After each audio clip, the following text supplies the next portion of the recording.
обратный связь, ошол обратный связька жазып атканда, кайтарым байланышка жазып атканда, ойлонуп, ойду толуктап, мен эмнени түшүндүм, кайсыл жери мага жакты, кайсыл жери катуу болду, деп мага тийиштүү болду, мага кандайдыр бир өзгөрүү киргизди деп, ошонун баарын анализдеп туруп, анан кийин ошол нерсени жазыш керек да. Андан соң бул обратный связь жазгандан кийин, эгерде колуңуздардан келсе, мини группа же болбосо бир WhatsApp'тан чат ачып алып, өз ара, мисалы, бир командадан бир нече киши катышса, же болбосо ошол катышпаган кишилерди деле чогултуп алсаңар болот.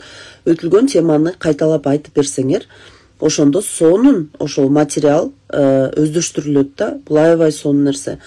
Эгерде жана мен айткандай конспект кылганга мүмкүнчүлүк жок болсо, балким жолдо барат угасыздар, балким жумуштан угасыздар, ар кимде ар түрдүү болуп калат да. Же болбосо жана антип группага айтып бергенге мүмкүнчүлүк жок болсо, хотя бы сөзсүз түрдө обратный связь жазып туруңуздар, кайтарым байланыш. Бул абдан маанилүү. Ошол материалды сиздерге өздөштүрүүгө жардам берет. Анан башка адамдардын дагы кайтарым байланыштарын окусаңыздар болот. Бул дагы абдан маанилүү. Анткени ал ошол башка адамдардын кайтарым байланышын окуп жатканда сиздерде дагы бир башкача түшүнүүлөр пайда болот. Кутман таң, Майрам эже, могул жакта Акылбек байке, жана башка көптөгөн ошол марафондун катышуучулары, азаматсыздар, Гүлбар эже кирип атат, Кутман таң бардыгыңыздарга. Негизи бүгүн бизде сонун тема.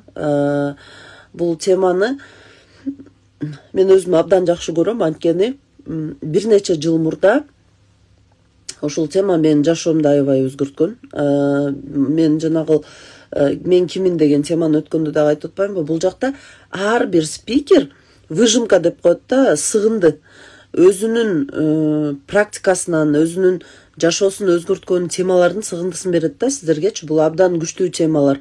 Ошон үчүн кабыл алуу да башкача болуп атат болуш керек. Негизи бүгүн биз мындай бале кайдан чыгат деген теманы өтөбүз. Бале деген эмне? Бул биздин жашоодогу, биздин жүрөктөгү калып калган тактар, же болбосо ошол биздин жашоодогу мындайча айтканда терс эмоциялар да, мына терс эмоциялар, терс сезимдер, ошонун бардыгы биздин денеге киреткен дагы ошол терс сезим, терс эмоция катары так калтырып кетет экен да. Мына ошолор жөнүндө сүйлөшөбүз бүгүн. Ал эми эртең болсо ошол терс сезимдерден кантип арылса болот, мен кандай техникаларды колдоном, мына ошолор жөнүндө сүйлөшмөкчүбүз. Негизи эле адам баласы социалдык бир пенде десек болот да. Мисалы, төрөлгөндөн баштап эле биз кече жанагы мен кимин деген теманы өткөндө дагы айтып кеттик. Төрөлгөндөн баштап эле ар бирибиз социалдык чөйрөгө түшөбүз. Каалайбызбы, каалабайбызбы, социалдык чөйрөгө түшкөнгө аракет кылабыз да. Могул жерде мисалы эжекелер сураныч бир командаңыздар менен чогулуп, офиске барып, жашынакай сүрөткө түшүп, офистен, могул жакта биздин дайыма катышып жүргөн лидерлердин баракчаларын карасаңыздар, сонун. Анан кийин жанагы аты деген жерге сөзсүз өзүңүздөрдүн атыңыздарды жазыңыздар. Бул абдан маанилүү. Мисалы, могул жерде Акылбек Калыбаев деп турат, Акылбек байкеники, Нурмаматова Гүлбара деп турат. То есть өзүңүздөрдүн атыңыздарды жазыңыздар. Бул абдан маанилүү нерсе да. Ошон үчүн офиске чогулуп, бирөө билбесе бирөө сөзсүз түрдө билет, сүрөткө түшүп, ошол никнейм деп коет, ошол никнеймдериңиздерди алмаштырып коюңуздар. Кийинки сабакка катышканга, кошулганга оңой болот. Могул жерде Акбермет эже азаматсыз, эми фамилиясын кошуп жазып койсо аябай жакшы болот. Келиңиздер, анда бүгүнкү темага өтөлү. Бүгүнкү тема айтып атпаймынбы, жана кара тактар жөнүндө сүйлөшөбүз депчи. Кара тактар алар каяктан келип чыгат? Биз ошол социалдык пенде болгон үчүн, социалдык пенде деген эмне? Социалдык адам болгон үчүн, социальное существо деп коет. Социалдык деген бул биз башка адамдар менен жашаганга, мындайча айтканда, башка адамдардан көз карандыбыз да. Албетте биз өзүбүз жалгыз мындай жашай беришибиз мүмкүн, бирок баары бир деле мисалы эгерде сиз жалгыз жашасаңыз деле, мындай үйүңүздө жалгыз болсоңуз деле, мисалы тамагыңызды жалгыз жасап жесеңиз деле, ошол продуктуну сатып алганы сиз базарга барасыз. Ал жактан элдер менен карым катнаш болосуз. Мисалы холодильнигиңиз же стиралкаңыз бузулуп калса, бирөөнү чакырып оңдотосуз, ремонт кылсаңыз бирөөнү чакырасыз. То есть бул эмнени билдирет? Адам канчалык самостоятельный, өз алдынча жеке мындай кыйын адам болбосо дагы, ал сөзсүз ушул айлана чөйрөдөгү адамдар менен карым катнашта болуп турат да. Ар түрдүү карым катнашта болуп турабыз. Көрсө, ошол карым катнаштардын натыйжасынан адамдар көп, мындайча айтканда, жүрөк ооруткан, көп өзүнө жакпаган, жагымдуу болбогон сезимдерге кабылат экен да. Бул сезимдер биздин гормоналдык система аркылуу биздин денеге тарайт. Өткөндө мурунку марафондорго катышкандар түшүнөт болуш керек. Азыркы марафондо катышкандарга азыр жеткирип түшүндүрүп бергенге аракет кылам. Мына адамдын денеси деп элестетиңиздер, адамдын денеси. Мисалы сиздерди бүгүн бирөө тарындып койду. Бирөө менен урушуп кеттиңиздер. Сиздер аябай жинденип атасыздар да. Жинденип атасыздар, кетип баратасыздар. Айтпаган сөздөрдүн баардыгын мээңиздерде ойлонуп баратасыздар. Ушинтип айтсам болмок, мынтип айтсам болмок деп. Ошол моментте сиздер ошол жинденгенде сиздердин организмиңиздерде кандайдыр бир химиялык бир процесстер болот. Кандай процесстер? Бул мисалы айпеди жинденип атат деп биздин гормоналдык системага сигнал бергенде, ошол жинибизди басыш үчүн гормоналдык система бир газ бөлүп чыгарат. Вещество. Мына ошол вещество газ сыяктуу элестеткиле, кара бир жаман бир газ бөлүп чыгарат да.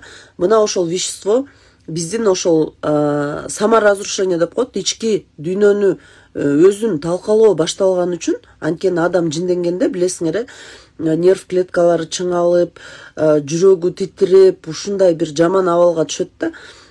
Ошондой жаман абалга түшкөндө ошол газ бөлүп чыгарат дагы. Ошол газ кадимкидей жанагы уктатат го. Ошондой сыяктуу кылып адамды эс алдыра баштайт да. Кантип эс алдырат дейсиздер?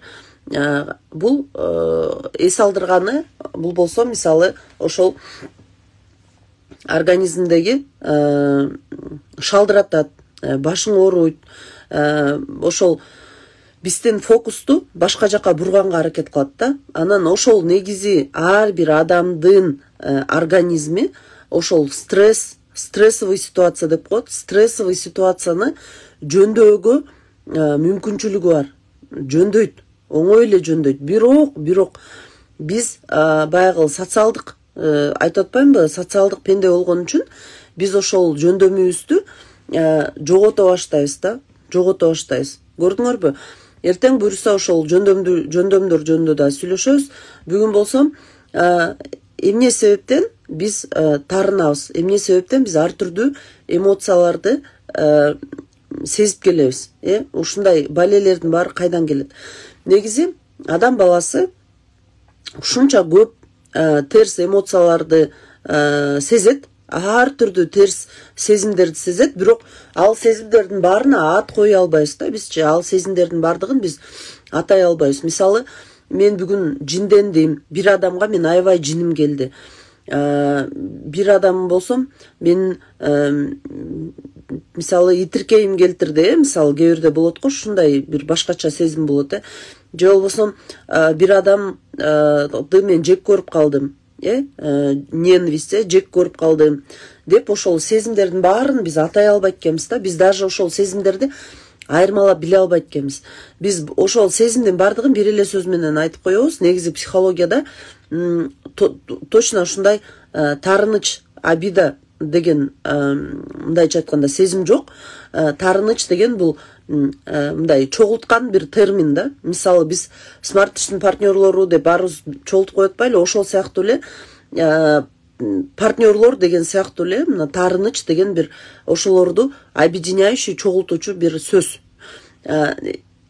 Таарыныч деп биз ошол биздин жашоодо болуп жаткан социалдык чөйрөдө башка адамдар менен карым катнашта келип чыккан терс сезимдердин баардыгын биз таарыныч деп коебуз. Таарыныч деп коебуз. Ошон үчүн сиздерге жеңил болуш үчүн бүгүн таарыныч деп эле айта берейин. Мына ошол биз сезип жаткан ошол социалдык биздин айлана чөйрө менен карым катнашка түшүп жатканда сезип жаткан терс эмоциялар, таарынычтардын баардыгы кайдан келип чыгат? Мына бүгүн ошол жөнүндө сүйлөшөбүз. Негизи адам баласына жаратканым ушундай бир мүмкүнчүлүк берген. Бул фантазия, мындай бирдемени элестетүү, бирдемени ойлоп табуу деген берген. Эмне себептен? Анткени бул биздин илгерки заманда адам баласы төрөлүп баягы жаңы адам болуп баштаганда бул абдан керек болгон да. Эмне себептен? Анткени эчтеке жок болгон.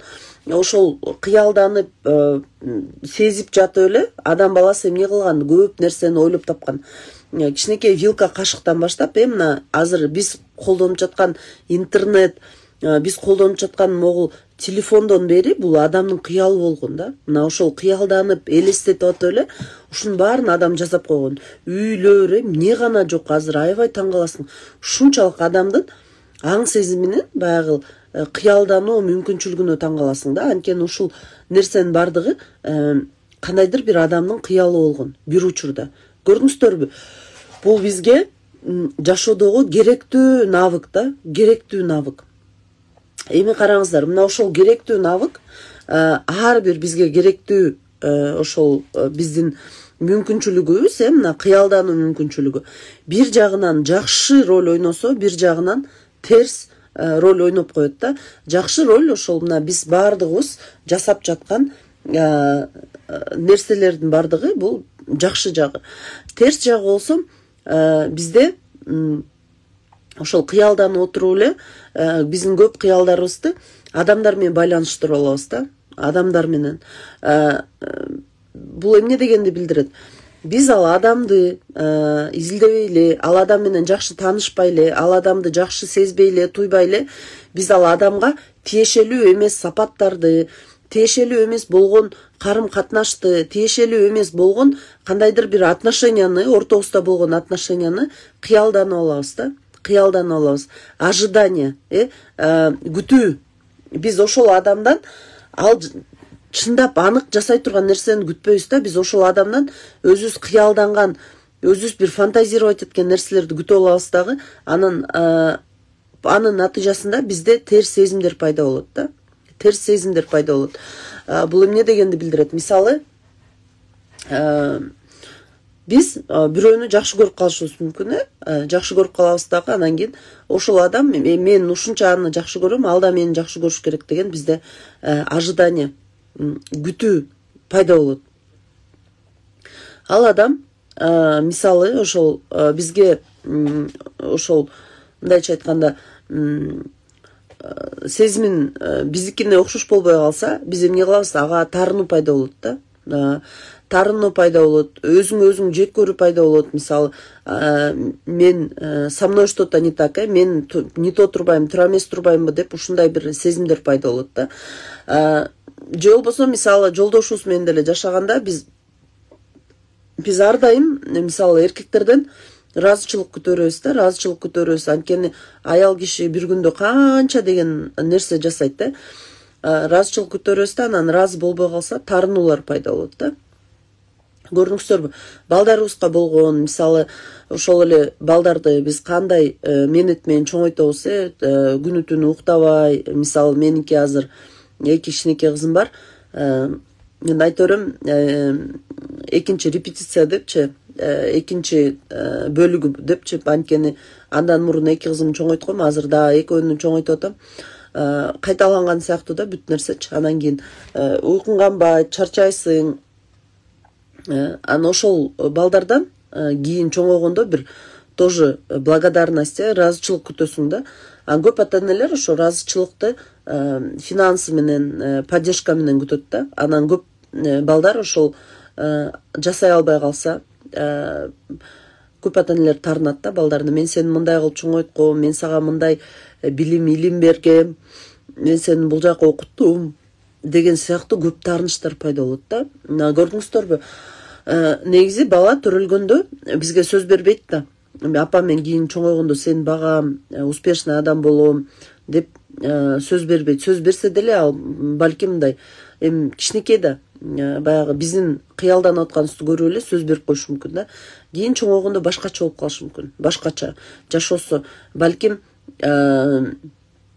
сиздер менен чогуу жашай албай калышы мүмкүн. Балким бул кыргыздарда аябай чоң көйгөй, чогуу жашаган. Балким сиздер каалагандай толук кандуу сиздерге финанс жактан жардам бере албай калышы мүмкүн. Ар түрдүү болот. Жашоо бул ар түрдүү бөлүктөрдөн турат. Анан ошол маалда бизде көбүнчө таарынычтар пайда болот. Таарыныч эмес, бул разочарование деп коет. Негизи эгерде түпкү сезимди алып караганда, ошол адамдан разочарование жазып койсоңор болот. Эмне деген сезим экенин кыргызча. Бирок түшүнөт болушуңуздар керек. Разочарование ошол мындай үмүттөнүүнүн үзүлүүсү да. Мына үмүтүңөр үзүлүп ошол адамдан ушундан шуну күттүм эле, буну күттүм эле деген сыяктуу сезим пайда болот. Буну да биз таарыныч деп көбүнчө айтып алабыз. Мына ошол сезимдердин баардыгы эле биз ошол жанагы өкүнүү деген бул кичине башкачараак болуп калса керек, мейли ушул өкүнүүлөр, көңүл калуу дейт, ооба, разочарование, ошондой мындай какой-то бир состояние пайда болот да, ушундай деп ушундай турбайбы. Мисалы жолдошуңа деле турмушка чыгып атканда, негизи көп мисалы мен биринчи турмушта жашаганда ошол мен бывший күйөөм, ал деген милиционер болчу. Анан кийин ал биз ошол үйлөнүп атканда менден минтип сураганда, башка мамлекеттерде брачный договор, наразычылык деген недовольство, уж көңүл калуу эле болуш керек, разочарование. Эми караңыздар, ошол минтип айтканда, ошол брачный договор түзсөк кандай болот депчи. Анан мен аябай күлгөм да, койчу, кантип ошо брачный договор түзмөк элең, ал кандай деп сураганда, ал айтканда, аякта деген бүт баарын сүйлөшүп алат депчи. Канча бала төрөйт, кандай обязанностьтар, тамак жасайбы, үй жыйнайбы. Мисалы эркек кишиге эмне важный болсо, ал өзүнүн брачный договорун жазып келет, аял киши өзүнүкүн жазып келет. Анан ортодон эки адамдын юристи отуруп алып, анан бир брачный договор чыгарып, буга макулмун, буга макул эмесмин деп отуруп, анан кийин ошол брачный договор түзүп туруп анан үйлөнөт экен да. Анан мен үчүн аябай жат болгон да, бул кантип болсун, эки адам бири-бирин жакшы көрүп үйлөнөт да, бири-бирине чыдап көнүп жашайт депчи. Азыр болсо мен ушунчалык баягы ошол адамдардын, брачный договор түзүп аткан адамдардын осознанно деген эмне мээси менен туюп, ошол мен бир адам менен социалдык мамилеге, бул брак, үйлөнүү, мисалы ошол үй бүлөлүк ячейка курган жатам. Бул чоң жоопкерчилик. Мен келечекте балдарды күтөм. Ошолорго мындай платформа болуш керек, безопасный платформа болуш керек. Мен ошол үй бүлө, бул кичинекей биз мамлекет деп коебуз, ошол мамлекеттин деле конституциясы бар го, мына ошол сыяктуу эле брачный договор түзүлөт экен да, элестетиле. Биз анын баарын жазабайбыз. Бизде керек болсо даже күйөөбүздү тандабайбыз. Кээ бир учурларда ушунчалык мен жүрөгүм ооруганы, бизде Кыргызстанда өзгөчө биздин апалар ушунчалык баягы кандай десем, таарынычтары көп экен да. Ушунчалык именно үйлөнүү маселеси боюнча, анткени көп эле биздин апаларыбызды өзү сүйлөшкөн же өзү каалаган жакка берген эмес, ала качып кеткен, ушундай көйгөйлөр аябай көп экен. Анан албетте бул мындай да, таарыныч бар жерде мындай роза болот го. Роза монтип бүрүшкөн бойдон калып калат. Албетте сону көрүнөт, бирок аягына чейин ачылбай калат да. Түшүнүп атасыздарбы? Анткени ошол таарыныч негизи даже телесный практика деп да азайып көп чыгып кетпедиби? Бул эмне дегенди билдирет ошо телесный практика деген? Бул сиздерде таарынычтар бар болсо, ар бир таарынычтын өзүнүн биздин денеде орду бар. Мисалы, эркек кишиге кечке таарына берсеңиздер, сиздердин женскийге барып ошол таарынычтын бардыгы, эгерде проработка кылбасаңар, эгерде ошол адам менен сүйлөшпөсөңөр, ошол таарынычыңарды билдирип, туура билдирип, туура проработка кылып үйрөнбөсөңөр, ошонун бардыгы женскийге чогуло берет.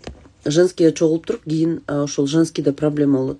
Мисалы, балдарыңарга таарына берсеңер, бул же болбосо чувство вины, өзүңөрдү күнөөлүү сезе берсеңер балдардын астында, бул төштөгү проблемаларга алып келет аял кишилерде. Мына ушундай да, ар бир ата энеге таарынган болсоңор, көкүрөктө, төштө проблемалар пайда болот.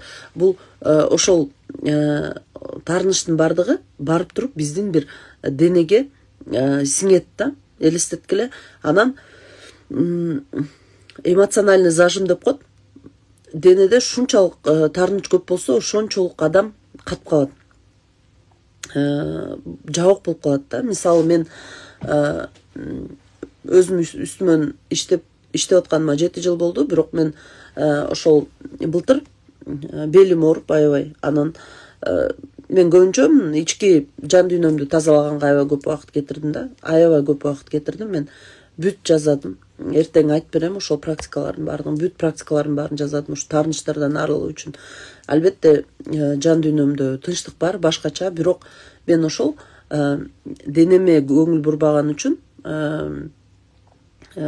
мисалы, белим ооруй баштады, ошо 4-чү кызым төрөгөндөн кийин, жана седалищный нерв дейби, ошол кыпчылык калыптыр деди, массажга бар деди. Массажга барганда ушунчалык ооруйт экен, билбейм, кээ бир адамдардыкы оорубайт экен, анткени ошол мага эле массаж жасаган эже башка бирөөгө жазып атканын көрдүм да, башка эжеге, ал деген. Ал эже спокойно эле жатты да. Мен болсом колум кармаса деле кыйкырам, бутум кармаса деле кыйкырам, ушунчалык ооруду. Анан ошол массаждан чыгып баратканда эже айтты да, сенде зажим аябай көп экен деди да. Бул больше не телесный, а психологический деп айткан да. Мен аябай таң калдым да, эмне зажим болду экен деп.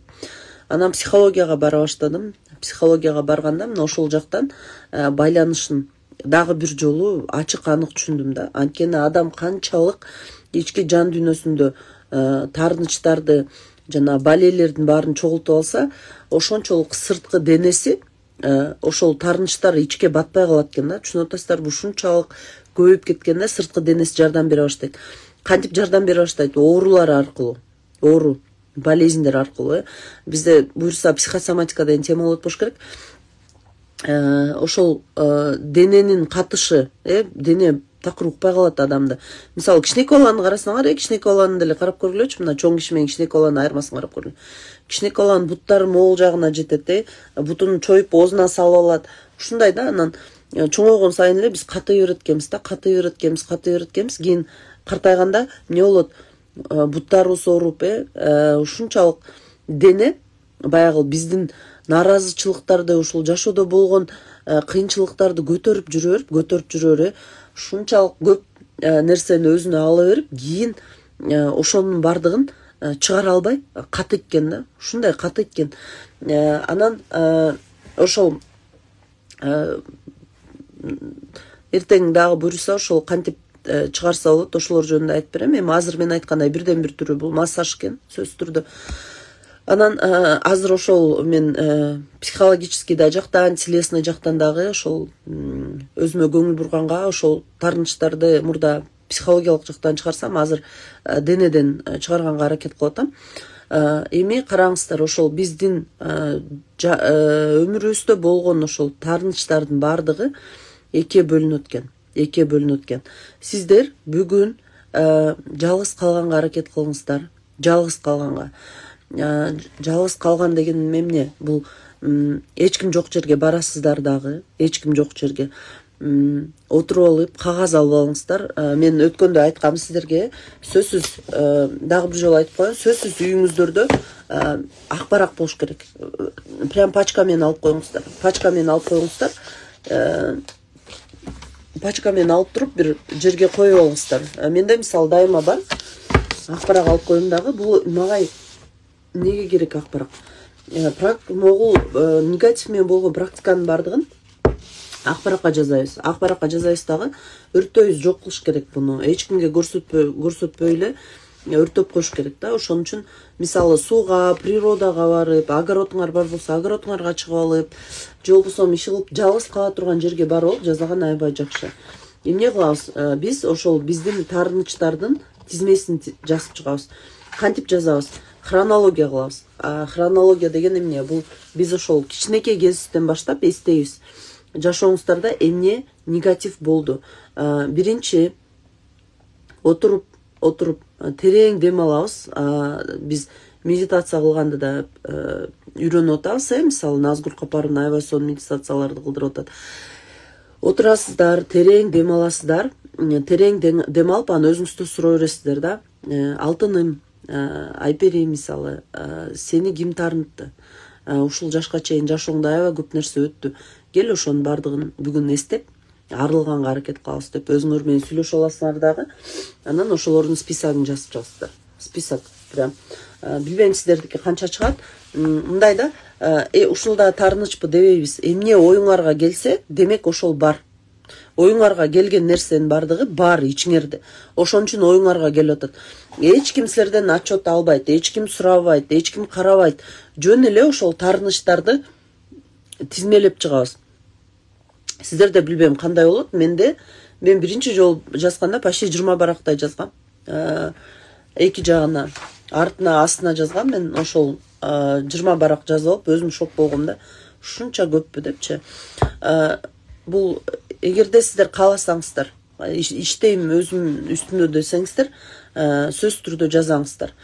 Анан ошол таарынычтарды жазып алып туруп, баракка жазып туруп, мен 2 күн кетирчимин да. Сиздер 1 күндө жазсаңыздар болот.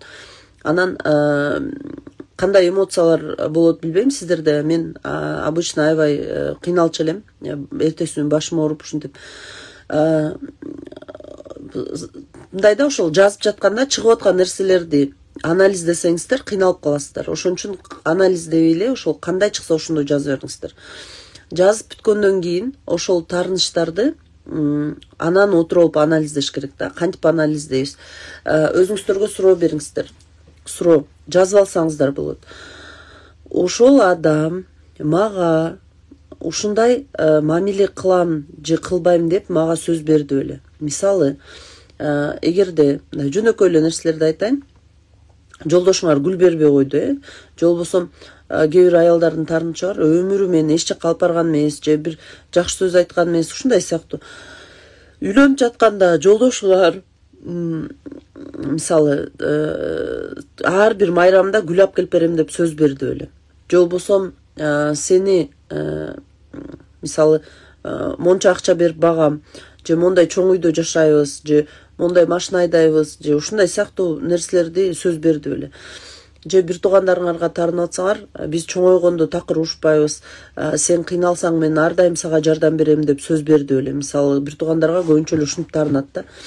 Жардам бербейт, карабайт деп, келбейт деп, ушундай сыяктуу да. Ошентип сөз берди беле.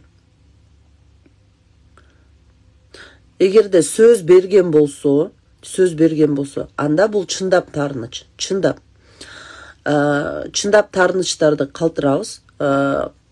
Калп таарынычтар бар, мнимый деп коет, өзү ойлоп тапкан таарынычтар. Бул жок сөз берген эмес, бул просто мен өзүм ойлодум да, мен бир тууганым да минтип койсо болмок да, антип койсо болмок да деген таарынычтардын бардыгын чиебиз. Булар калп таарынычтар. Булар жок. Просто биз өзгө ойлоп таба алганбыз. Эгерде биз сезимибизди жакшылап өстүрсөк, осознанный, зрелый деп коет, чоңойгон адам боло турган болсок, анда биз андай таарынычтарды бат эле кетиребиз. Эмнеге? Анткени чоң адам, өзүнө отчет бере алган адам, өзүнүн мээси менен иштей алган адам жөндөн жөн эле таарынычтарды өзүнө сактабайт. Ар кайсы таарынычтын баарын чогултуп эле өзүнө сактап жүрө бербейт. Көрүңүздөр, бул абдан маанилүү. Мнимый деп коет. Өзү ойлоп тапкан таарынычтар. Мына ошолордун бардыгын жок кылганга аракет кылабыз. Мнимый таарынычтардын бардыгын. Эми ушул списокты бүгүн жаздыңыздар, ошо мнемый таарынычтардын баарын мисалы чийип чыгып атасыздар. Анан настоящий чындап таарынычтар калат да, ошол чындап таарынычтар менен кантип иштейбиз, эртең буюрса айтып берем. Мага ошол список кандай жардам берген? Мен ошол чийгенде менде бир 8-9га жакын таарыныч калган. Чындап таарыныч. Анда бир нерсени түшүнүш керек, эмне себептен биз таарынабыз? Мисалы, сиздерди көчөдө кетип бараткан адамдан 100 сом берип турчу десеңер, бербей койсо силер таарынбайсыңар. Ал эми бир тууганыңарга барып 100 сом берип турчу десе, бербей койсо силер таарынасыңар. Эмне себептен? Канчалык адамдын, эки адамдын ортосунда карым-катнаш жакын болсо, карым-катнаш аябай мындай тыгыз болсо, ошончолук таарыныч чоң болот, күчтүү болот. Түшүнүп атасыздарбы? Мисалы, ошол эгерде психологиялык жактан алып караганда, адамдын жашоосундагы эң чоң таарыныч бул ата-энеге болгон таарыныч болуп эсептелинет экен. Анткени сенин жашооңдо ата-энең бул биринчи орунда турат да, негизи эле. Андан кийинки эң чоң таарынычтардын бири бул жолдошуңа болгон таарыныч болуп эсептелинет экен. Андан кийин балдарыңа болгон, анан бир туугандарыңа, анан туугандарыңа, анан кошуналарыңа ушинтип кете берет да. То есть канчалык ошол адам менен сенин карым-катнашың көп болсо, ошончолук ал адамга болгон таарыныч катуу болот да, катуу болот. Мнемый деген ошол, эгерде сиздер ошол адамга барып таарынып калдыңыздар, бул калп таарыныч да. Мисалы, ошо бир тууганыңарга таарынып, бирок ошого барып эгер айтсаңар, мен сага ушундай таарындым, сен мондай кылбай койдуң деп айттыңар, бирок ал ошол бир тууганыңар кабыл албай койсо, бул таарыныч чындап таарынычка өтүп кетет. Эмне себептен? Анткени озвученный болуп калып атпайбы, уже айтылган болуп калып атат да. Мындай таарынычтарда калтырсаңар болот. Ал эми калган таарынычтардын бардыгын акырындан чийип ошол техниканы кайра кайталаш керек да. Бул мен анализ деп коем, бул отуруп ошол анализ кылып, толуктап ошол таарынычтарыңарды толуктап туруунун бирден бир жолу да. Бул абдан маанилүү нерсе. Бул жумуш ушундан башталат. Эгерде кимде ким өзүнүн үстүнөн иштейм, айтып атпайбы, бул абдан маанилүү. Бул таарынычтардан арылуу, бул абдан маанилүү нерсе. Анткени мындай да, ушул таарынычтар биздин жолубуздун баарын буйт. Кантип буйт? Мисалы, сиздер бүгүн көп айымдар минтип сурайт да менден, эмне себептен мен экинчи турмушка чыга албай атам, же болбосо деги эле турмушка чыга албай атам. Эмне себептен мен мисалы жумуш таппай атам, эмне себептен менин жумушум жүрбөй атат деген суроолор көп келет да. Ошол убакытта мага суроо бербей, өзүңөргө суроо беришиңер керек да. Эмне себептен мен мисалы турмушка чыга албай атам деген суроо берип, подсознанияга берсеңер, эгерде подсознание өзү подсказка берет. Мындай да, биздин жашообузда болуп жаткан бүт окуялардын бардыгы бир банкка сакталат да. Банк деп элестетип бергиле. Мисалы, силердин телефонуңар бар да, ошол телефондо өзүңөргө керектүү эле нерселерди жүктөп алгансыңар да. Мисалы, WhatsApp, Instagram колдонгон эле. Бул силердин телефон, бул силердин мээң азыр.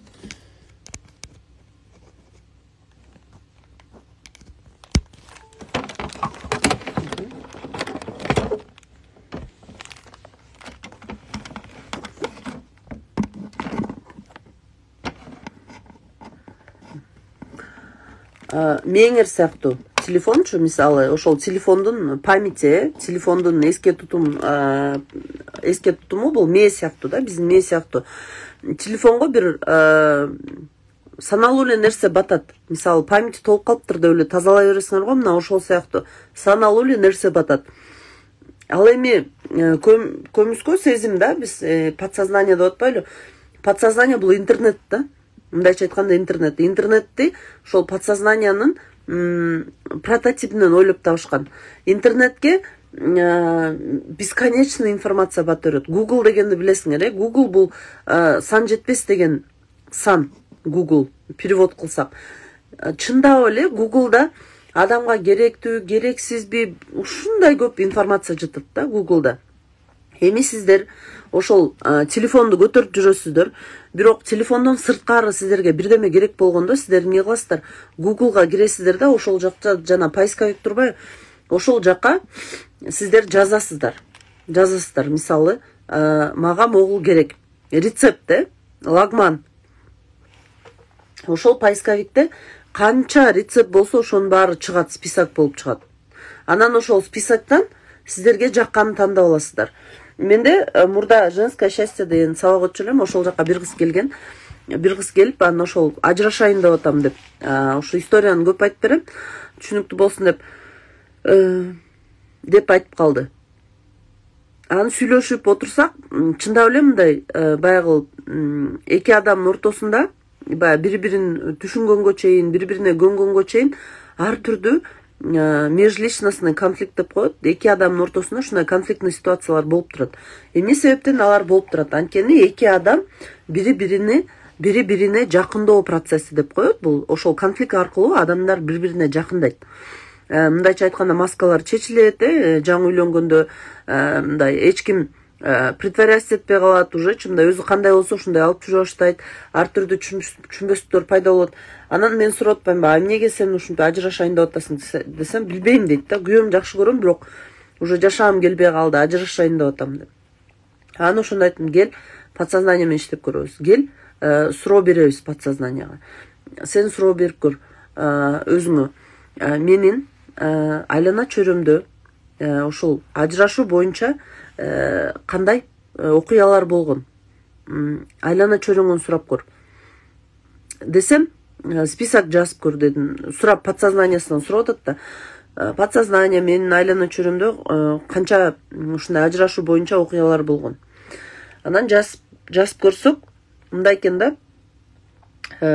Ошол жанагы списокто караса, мамасы ажырашкан атасы менен, анан атасы менен ажырашып кеткенде жумуш аябай жүрүп успешно болуп кеткен да мамасычы. Андан таэжеси дагы күйөөсү менен ажырашып кеткен, ал дагы аябай успешный аял, бирок күйөөсү жок да, ажырашып кеткен. Ошондой примерлер аябай көп экен да. Мисалы папасынын эжеси тоже ушундай экен, анан бир подружкасы тоже турмуштан ажырашып кетип, өзү бизнес куруп, аябай жакшы жашап кетиптир. Ушундай аябай көп экен да, ушундай эмелер. Анан мындай да, ошол список чыгат, Google'дан список чыкканда, ошол списокты карайт да, биздин мээбиз карайт да, мээбиз карап туруп, ошонун арасынан оптимальный бир бизге бир оптимальный керек болгон бир ситуацияны суруп чыгат да, могул сага ушул подходит дейт да, ушул сага подходящий дейт. Анын мээсинде, программасында, программа жизни деп коет, бул программасында ошол ажырашуу боюнча окуя көп болгон үчүн, анан позитивный болгон үчүн, көбүнчө биздин мээбиз позитивный нерсени каалайт да. Ошол нерсени тандап чыгып атат мээсичи, айтып атат да, сен кыйналып кеттиң. Сен ажырашып кетсең, сен эжекелериңдей болуп, мамаңдай болуп, ийгиликтүү болосуң, жакшы жашайсың деп айтып атат. Көрдүңөрбү? Бул ошол биз эмне үчүн сериалдарды көрбөгүлө дейбизби? Апаларга особенно сураныч, сериал көрбөгүлө, кинолорду көрбөгүлө, жанагындай мелодрама жана башка. Эгерде кино көрө турган болсоңор, анализ кылганды үйрөнгүлө. Эмне себептен могул жери мага мындай болуп атат дегенде, биз өткөндө виптен анализ кылдык, ошол сыяктуу. Бирок отуруп эле ар кайсы сериалды көрө бербеңиздер. Бул туура эмес нерсе, анткени сиздердин мээңиздер ошол сериал экенине ишенбейт. Ал ойлойт, бул чындап эле болуп атат депчи. Өзгөчө отуруп, ыйлап, ага кирип кетип, ошо сериалга ушинтип көрөбүз да биз. Биздин мээбиз ошол, биздин көзүбүз, бул биздин мээге эмне үчүн телевизорду зомбо ящик деп коет. Зомбо ящик. Анткени биз ошол телевизордо көрүп аткан нерсенин бардыгын биздин көзүбүз телевизор деп түшүнбөйт да анычы. Түшүнүп атасыңарбы? Ал деген картина болуп атпайбы? Биздин мээбиз негизи информациянын баарын картина кылып сактайт. Телевизордо болуп аткан нерсени, жашоодо болуп аткан башка адамдардын жашоосун деле мээ эмнеге сактайт анын бардыгын? Выживание кылганга сактайт да. Илгери мисалы, могул чөптү кармасаң өлүп калат турбайсыңбы? Бул ядовитый экен.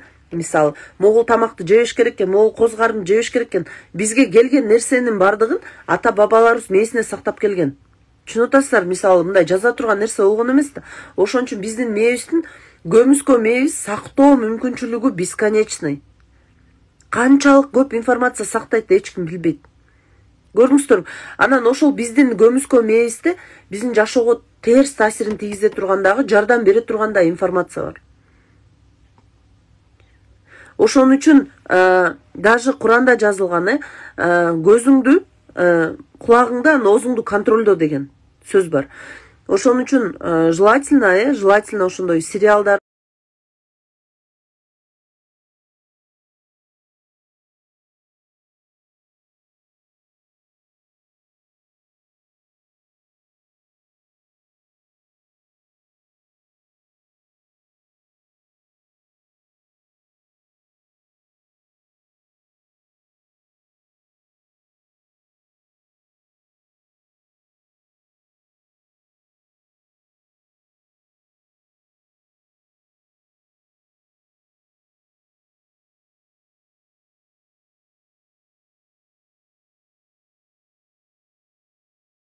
ушундай сериалдарды көрбөңүздөр, сураныч. Анткени силер ошондой жашоону өзүңөргө тартасыңар. Андан сырткары ошол программалар кийин мээңерден чыга берет. Көрдүңөрбү? Ошон үчүн эркектердин баары жаман деген программа каяктан келип чыккан. Дагы кандай программалар бар, ушу сериалдардан көрүп алганчы. Кече убежденияларда өттүңөр, ошол убеждениялардан да убеждение ошолордун бардыгы, эгерде мисалы мен кызым драма аябай көп көрчү, анан айтам да драма көрбө. Анткени драмаларда, жана корейский сериалдарда бүт баары эле эме да, мындай сүйүүсүнө жетпей калып эле, анан кийин бир кызды балдардын баары жакшы көрүп эле, анан согушуп эле ушундай эле боло берет го. Анан айтып берем да, просто мындай да, несчастная любовь это красиво деген программа кирип атпайбы? Азыркы балдаргачы мына бирөөнү сүйүп, ага жетпей страдать эткен, бул аябай сонун көрүнүш дегенчи, это красиво деген. Көрдүңөрбү? Ошон үчүн ол жерде ошол таарынычтар, сиздер бүгүнкү максат кандай? Бүгүнкү сиздер менен болгон максатыбыз мындай да, ошо таарынычтар мага кереги жок экен. Ошол таарынычтардан мен арылышым керек экен.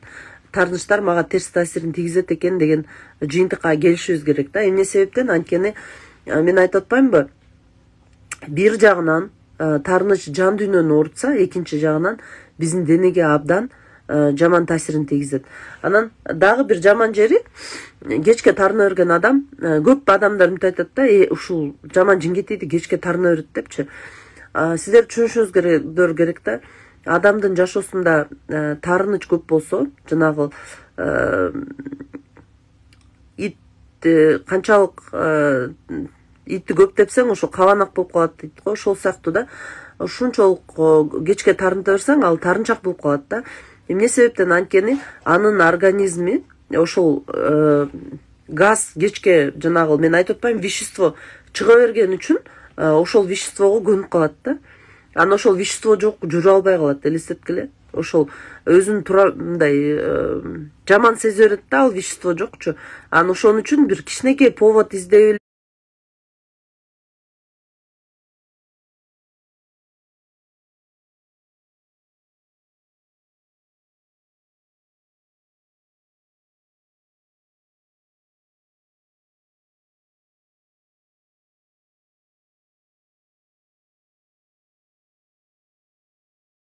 бирдеме издеп эле таарына берет.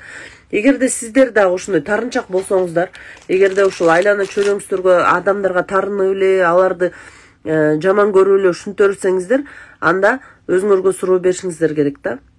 Мен эмне болуп атам? Анткени эгерде адам мындай да, эгерде сиз мээңиз менен мээңизди мындайча айтканда көзөмөлгө албасаңыз, мээңиз сизди көзөмөлгө алат да. Элестетиңиз. Эгерде сиз мээңизди фильтровать этип, жок буга таарынбайм мен, буга таарынам деп өзүңүз тандабасаңыз, мээңиз тандайт.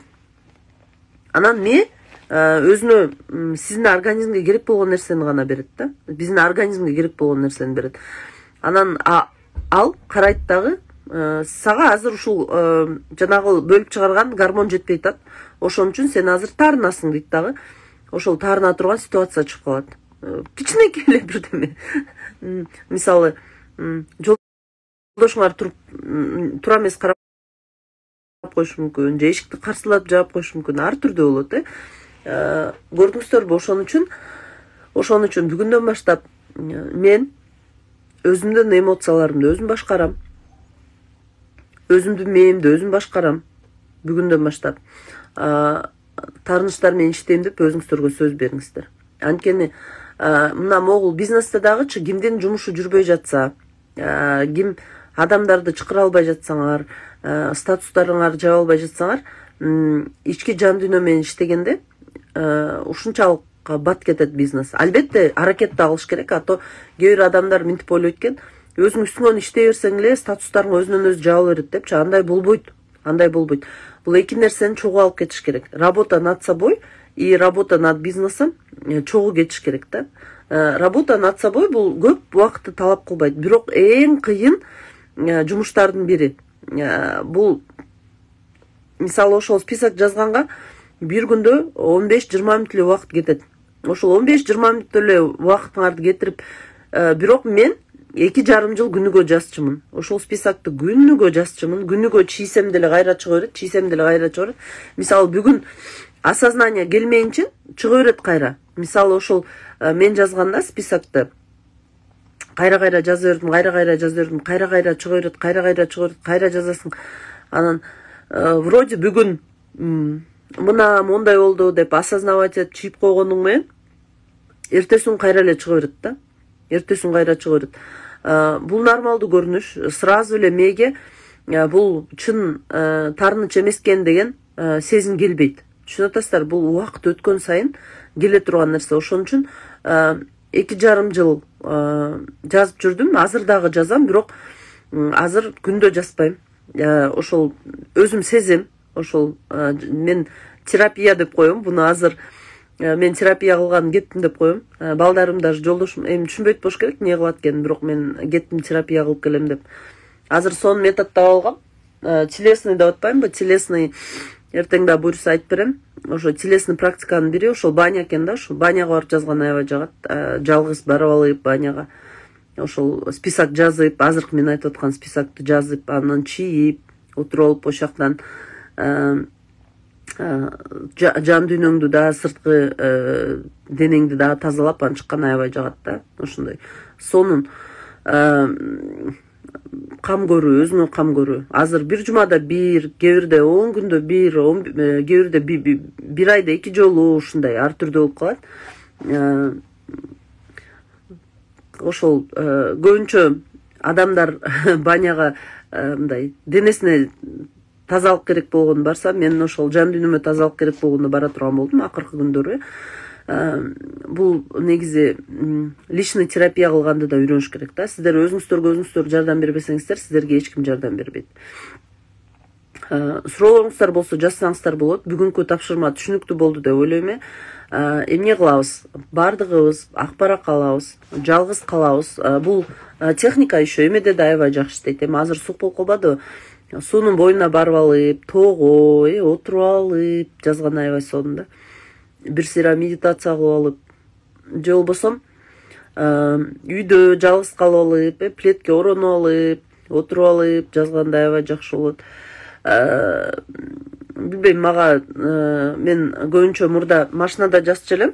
Анткени машинада эле жалгыз каласың да. Машинадан башка жакта болбойт. 2,5 жыл ошо көбүнчө машинада жазып жүрдүм.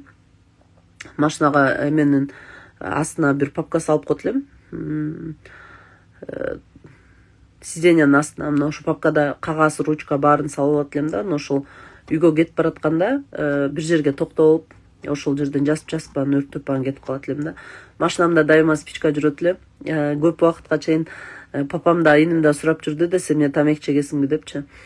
Зажигалка жүрөт эле. Анан ой жок ой, просто кээ бирде керек болот десем эле, алдабачы, анан күндө өрттөйсүң, анан түгөнүп калат бат элечи спичканы, кайра жаңы алып салып койсуң. Анан азыркыга чейин кээ бирде айтып берет да, сен мурда тамек чекчисиң депчи. Анан кантип айтасың ушинтип, мен кагаз өрттөчүмүн депчи.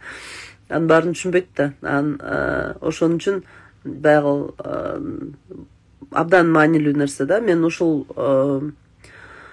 менин жашоом, менин лично өзүмдүн жашоом ушул таарынычтарды проработка алганда аябай өзгөргөн да, аябай өзгөргөн.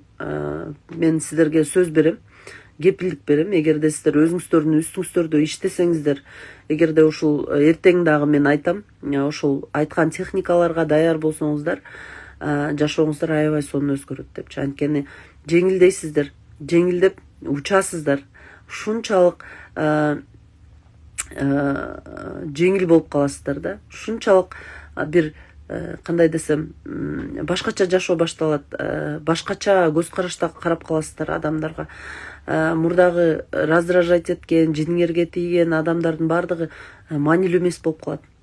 Башкача бизде көп эжекелер айтат да, мисалы виптен кийин дагы биз випте да тазалайбыз да. Аны ошол сабактардан кийин айтат, мурда байкабаган нерселерди байкап калдым дейт да. Өзүңүздөргө көңүл буруп каласыздар, өзүңүздөргө болгон сүйүү пайда болот, бизнесиңиздер астыга жүрө баштайт. Анткени ошол нерселердин баардыгы билинбей эле бизге тоскоолдук жарата берет. Таарынычтар, бирөөнү күнөөлөө, ошол күнөөлөө каяктан келип чыгат? Ошол как раз таарынычтан келип чыгат. Таарыныч көп болгон адам өзүнүн жашоосуна жоопкерчилик ала албайт. Ал ар дайым бирөөнү күнөөлөп жашайт да. Мына ошол нерселердин баарынан арыласыздар. Эртеңки сабакка сөзсүз катышыңыздар. Сөзсүз түрдө кагаз, ручка алып катышыңыздар, блокнот алып алыңыздар. Жана мен айткан 3 техниканы колдонуңуздар. Биринчиси кагазга жазуу, экинчиси болсо обратный связьга чыгуу, анан үчүнчүсү болсо бирөөлөр менен бөлүшүү. Мына ушул 3 техниканы колдонсоңуздар эле ушул материалдын баардыгы аябай жакшы сиңет демекчимин. Анда эмесе биздин тема ушу менен аяктады. Буюрса орусчасына да кирсеңер болот. Каалагандар болсо, эртең болсом ошол техникаларын берем. Кантип ошол кутулса болот, кантип ошол баледен арылса болот. Бирок заранее айтып коеюн, техникалар бар, адам өзү жазай турган техникалар көбүнчө. Ошон үчүн сиздер ошол техникалар жазганга даяр болушуңуздар керек да. Мен жазайм, мен иштейм, мен кылам деп даяр болушуңуздар керек. Сиздерге да терең ыраазычылык билдирем, азаматсыздар. Эгерде ушу араңыздардан хотя бы бир 2-3 киши ушул сабактан кийин барып список жазып өзүнүн үстүнөн иштесе, бул мен үчүн чоң жетишкендик. Ар бир адам мындай да, эгерде уккан нерсени жазай берсе, жашоосу өзгөрөт. Менде ушундай нерсе бар, мен дайыма практиковать этем. Ошон үчүн сиздерди да ушуга чакырам, практиковать этип үйрөнүңүздөр. Практиковать этип ар бир алган билимди практика жүзүндө колдонгонго аракет кылыңыздар. Баарыңыздарга ийгилик каалайм. Анда буюрса кийинки сабактардан жолукканча.